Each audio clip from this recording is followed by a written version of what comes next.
should be respected, even if you now want to go ahead with the implementation. Ku nkomerero ya sabbiiti eno abaka mu lukiiko lw'eggwanga olukulu bakugumbudde abakungu mu gavumenti ya wakati lwakuziimula ebiragiro bya palamenti byebeeyisiza nga gye byaggweredde palamenti ng'eyise minisita w'ebyenjigiriza Gen. Kataha Museveni ajanyula palamenti lwaki minisitule gy'akulembera yagenze maaso n'okuteeka mu nkola olukalala oluggya olw'ebyensoma mu ggwanga kyokka nga palamenti yali yaluyimiriza wabula minisitule ne yeesigama ku byasembeddwa olukiiko lwa minisita okutandika okusomesa abaana mu nsoma empya. We had legitimate questions and we want answers. And the answers must come.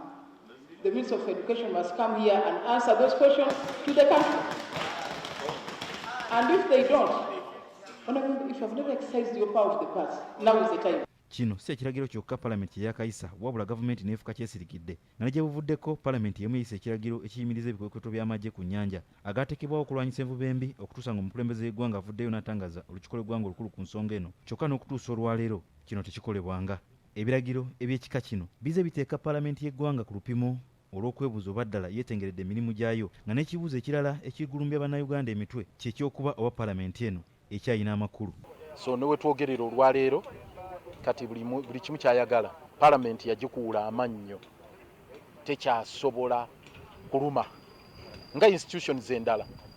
Emirimu gya palamenti gikomye kuyingirira lukiiko lw'abaminisita lwokka wabula n'akabondo k'ababaka ba palamenti abava mu NRM nabo abaze beefumba obufubo obw'enjawulo nga gye biggwera ng'ababaka bano boogeza eddoboozi limu olw'ensonga ezimu ezikwata ku bannayuganda ezisuubirwa mu kasero. Palamenti bwe twogerera kati yafuulibwanga department eri wansi wa State House wa executive era mwami Yoweri Museveni agikutte mu ngalo ze agikozesa buli kyayagala.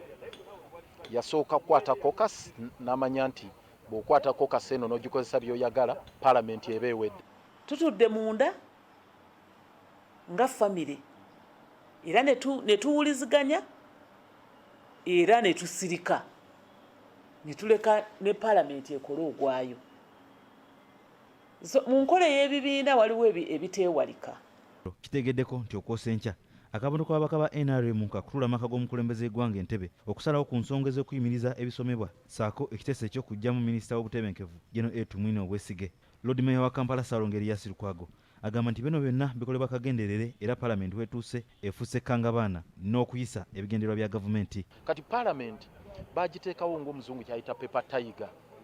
Paper tiger kibeeraawo kya kikangabaana tekikyalina makulu kikangabaana. Kakati tetusuubirayo kirungi ku amendments zino mu palamenti tetusuubirayo palamenti kuvaayo to crack the whip. Lukwago ategeezezza nti ebyo byokka gavumenti ya NRM byeyinamu obwetaavu by'ebyensonga ng'enfuga egoberera amateeka eri mu katyabaga.